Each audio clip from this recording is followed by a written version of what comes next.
This is just another clear example of how Ephraim is joined on to idols. This is from metro.co.uk. Link will be in the description. Virgin Mary statue sheds tears days before Pope's death. This is published back on April 21st, 2025, so about 4 days ago. Now, before I get started, I just want to give all praises, glory, and honor due unto Yahweh Bahashim Yoshai, Bahashim Rakah HaKodash, double honors to the apostles and elders of Great Millstone of GMS to USA Shalom, and Shalom unto the hopeful elect. Kwam Yashala and Abad the Ball. Virgin Mary statue sheds tears days before Pope's death. I guess that's symbolic of how important the Pope was. I guess that's what they're trying to display here. Which the Pope is wicked. Pope is evil. He's not a man of God, a true man of God to be exact. He's a wicked man. He covered up a lot of sex abuse allegations that were going on in the church for years. And there was a lot of financial fraud and money laundering going on. A lot of extortion, excommunicating high-ranking members because they were coming out and telling the truth about all the wickedness. The Lord ain't dealing with the Catholic Church. The Catholic Church is just 4 walls and a roof. It's just 4 walls and a roof, guys. The Lord ain't dealing with that church. The Lord doesn't dwell in temples made with hands. Why can't you guys get that? Why can't you get that? Especially you Latin tribes. Why can't you guys get that? Let me get this precept. This is Acts chapter 7 verse 48. Actually, I'll start at verse 47. But Solomon built him an house. Howbeit, the Most High dwelleth not in temples made with hands, as saith the prophet. That's what a true prophet will tell you. A false prophet will say, oh, it's all about the church, just like the Pope and these different bishops that are in the Catholic Church. It's about the church. This is God's house. No, Jerusalem is a people before it's a place. And I'm simply quoting that because the Lord is just dealing with the people. If the people are righteous, the Lord is going to deal with them. If they're unrighteous, he's not going to deal with them. He's going to turn his face away with them, and then he's going to put his wrath upon them. That's what he's going to do. But yes, that's what the prophet saith, man. A real prophet will tell you that. Why is that? Because he's going according to the law and to the testimony. Especially the testimony, man. He goes back into the old stories, the old way of doing things, and he shows you examples of how righteous people are supposed to act. And then he tells you how you're supposed to change yourself. So that's what a real prophet will say. Verse 49, heaven is my throne, and earth is my footstool. What house will you build me, saith the Lord? Or what is the place of my rest? And I just want to shed more light on that. Let's go into Revelation 21, verse 3. And I heard a great voice out of heaven saying, behold, the tabernacle of the Most High is with men. You see that? So that temple, his house, the church, it starts with the men. So he's going to deal with righteous men. So it's not just about the actual land or the church itself. It's about the men, first and foremost, if they're righteous or not. And he will dwell with them, and they shall be his people. And the Most High himself shall be with them and be their power. That's actually going to play out in the future. On a high level, you can actually go and see the Lord. But yes, the Lord is dealing with the people, starting with the men first. It's not about the church. And we read it. Dwelleth not in temples made with hands, as saith the prophet. So, this is all fake, man. I think this is manipulated by AI and modern day technology. I don't believe this.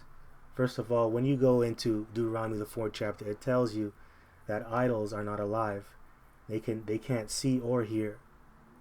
Now, if this thing is crying, that means it's alive, and this is a damn shame. This is a damn shame. It shows you that our people, they don't know the scriptures, man. They don't know how the Lord works. This is a miracle of Satan, man. This is demonic. I'll play the little clip here. Hay una manifestación de la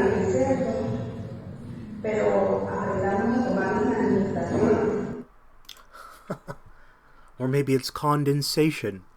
Maybe it's condensation. You people are not so bright, man. People are not so bright. You people are dark. That, like I said in my last video, man, this is the dark ages, man. This is the dark ages. Darkness. Majority of you people out here, you're black people, man. Darkness. The only ones that are white people are the ones that are serving Yahweh B'Shem Yahushai, and they're spiritually right. They are the true right people, which really represents the elect. You can go read it for yourself. That's Isaiah chapter 1 verse 16. Talks about how we're white in the sight of Yahweh B'Shem Yahushai, the ones that are serving him correctly and calling upon his name. But man, you people are dark, man. Dark. Maybe the church is just hot. Maybe there's no AC. How about that? But they don't care. Anyway, I'm going too much into it now. I'm just talking. So this is Deuteronomy chapter 4 verse 28. And there ye shall serve gods. Actually, I'm going to start at verse 27. Sorry. And Yahweh B'Shem Yahushai shall scatter you among the nations, and ye shall be left few in number among the heathen, whither Yahweh B'Shem Yahushai shall lead you. And that happened to us because we're under the curses. When we disobeyed Yahweh B'Shem Yahushai, we were put under the curses. And a part of us being in the curses is that we're going to be scattered among these different nations, looking like them, speaking like them, and worshiping their gods. That's why it says, and ye shall be left few in number among the heathen. And what happens, man, when you're left few in number among the heathen? You end up grafting yourself in among the heathen, and you start acting like them. You start discontinuing from your heritage, and you go off.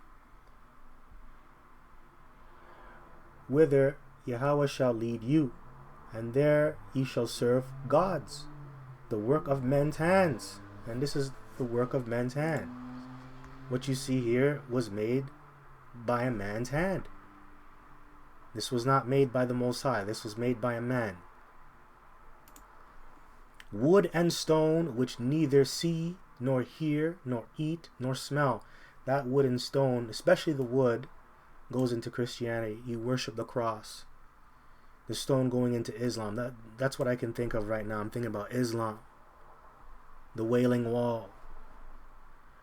Which neither see, nor hear, nor eat, nor smell. So this is not alive. This isn't alive, but they're treating it like it is. So it shows the state that you're in. The mental and spiritual state that you're in. It's bugged out. Very bugged out. You have a zeal, but it's not according to knowledge. If you had the knowledge, you would have went into the scriptures and understood that idols can't do these things. So you just have a zeal. And you know, you Latin tribes, man, you're putting all this passion into this. All this passion. All this energy. And it's fruitless. The Lord doesn't care about this shit. He's not with you. He's not with you. And that's why when you go into Hosea the 9th chapter, Ephraim is punished for his idolatry. And we're going to read that. And you're going to be punished real soon, man, if you don't repent. If you don't repent. Because you can actually still come out of this. You can actually come out of this. Now let me read this. Verse 29. But if from thence thou shalt seek Yahweh B'Shem Yahushai thy power, thou shalt find him. If thou seek him with all thy heart and with all thy soul. You see that? So that's the first commandment. The first greatest commandment. You're supposed to love Yahweh B'Shem Yahushai with all your heart and all your soul. That's the first greatest commandment. So when you start practicing the first greatest commandment, the Lord will help you. The Lord will deliver you out of tribulation. That's when he starts to. Which a lot of our people, man, they're not seeking the Lord with all their heart, with all their soul. They really aren't. Verse 30, when thou art in tribulation, and all these things are come upon thee, even in the latter days, and the latter days is now. Okay, so listen up. If thou turn to Yahweh B'Shem Yahushai thy power, and shalt be obedient unto his voice. So you got to turn to the Lord, and you have to be obedient unto his voice. Samuel told King Saul, obedience is better than sacrifice. And what's his voice? the voice are the prophets. Because that's how the Lord speaks to you. He speaks to you by prophets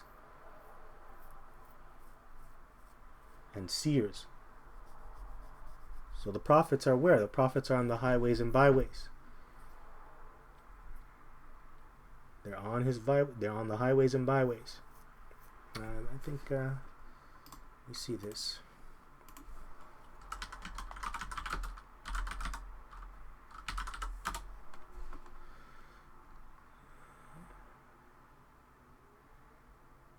Okay, so this is it. Deuteronomy chapter 18, verse 15. The Lord thy power will raise up unto thee a prophet from the midst of thee, of thy brethren like unto me, unto him ye shall hearken. You see, so you're supposed to hearken unto the prophet. The prophet is the Lord's voice. So you're supposed to go to the prophets. And the prophets are not in the Catholic Church. They're on the highways and byways. They're on the street corners, going into the Bible the right way, giving you the 100% truth. So, let me continue on here. Verse 31.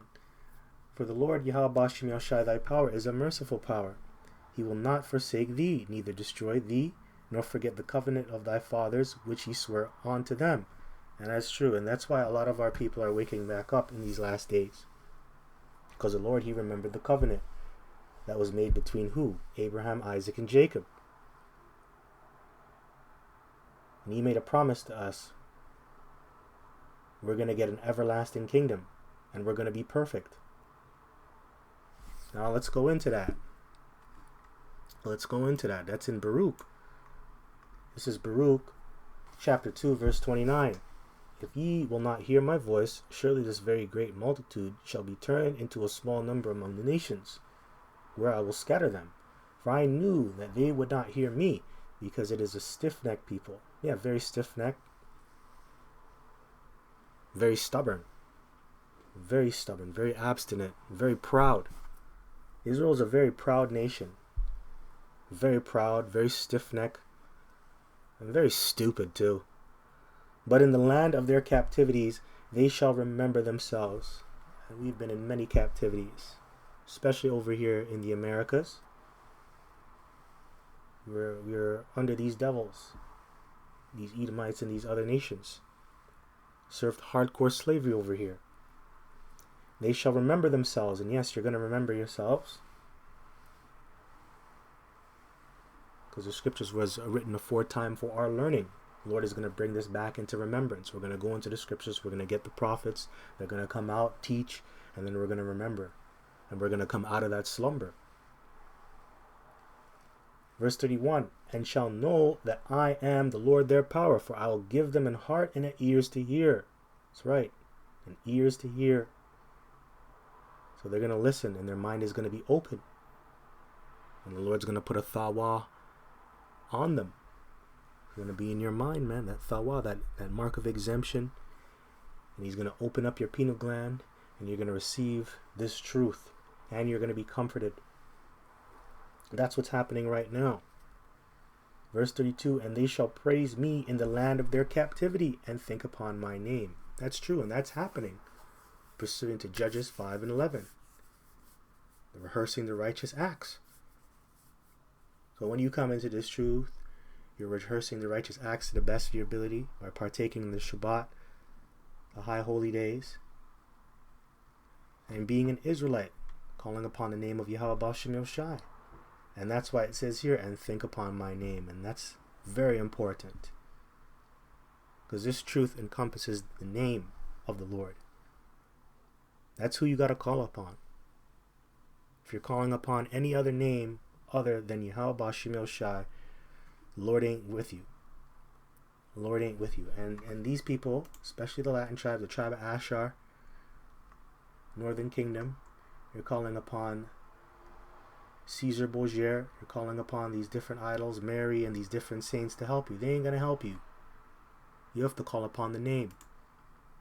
Verse 33, and return from their stiff neck and from their wicked deeds, for they shall remember the way of their fathers, which sinned before the Lord. And you are your fathers coming back. That's something that you wake up to when you come into this truth. You realize you were the ones that sinned. You were your fathers. You're coming back. You're like, damn, did I do all of that? I was going off. Damn.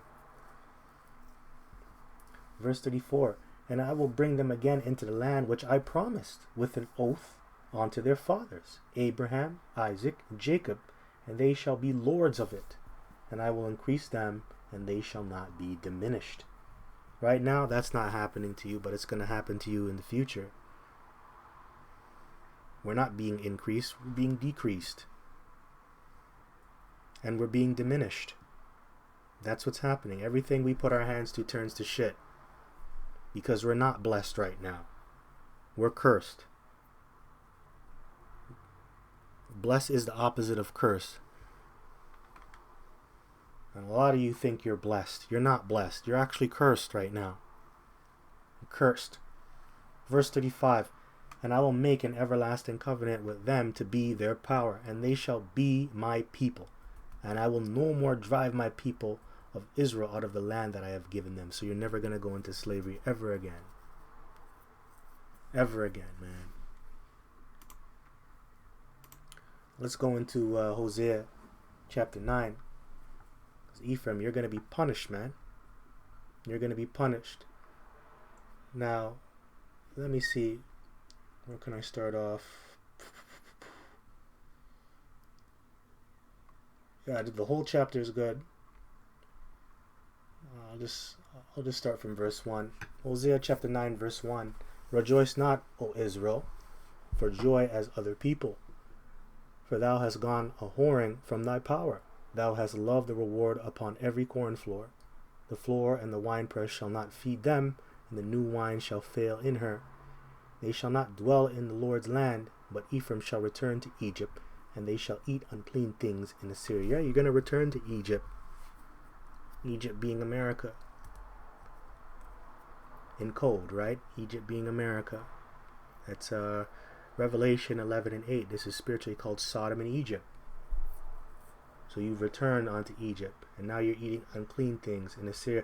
You know, that's the unclean things. Yes, they're physically unclean, like the food and etc. Because this place is defiled. The food is defiled. All right, our food is defiled among the Gentiles here, but also spiritually,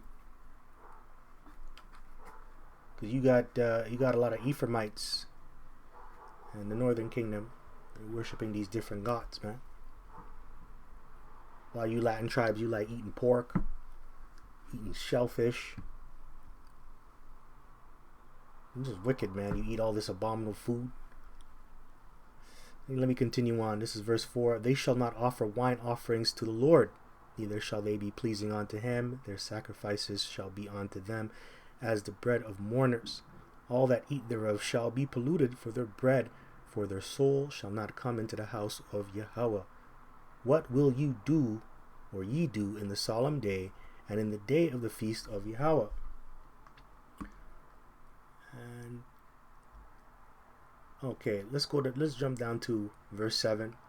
It says, the days of visitation are come, the days of recompense are come. Yasharahla shall know it. The prophet is a fool. The spiritual man is mad. Yes, all your prophets are foolish. They're a bunch of madmen. And they're not giving you the true visions. And if they are, it's coming from a lion spirit. And that lion spirit is leading you down the path of destruction. So your modern day prophets, your modern day spiritual men, they're coming with a lion spirit. And the Lord can actually do that. He could put a lying spirit on the prophets.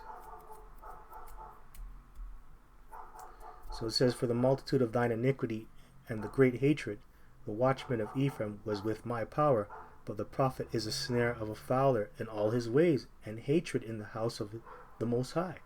They have deeply corrupted themselves, as in the days of Gibeah. Therefore, he will remember their iniquity, he will visit their sins. Yeah, I believe Gibeah was known for a lot of idolatry.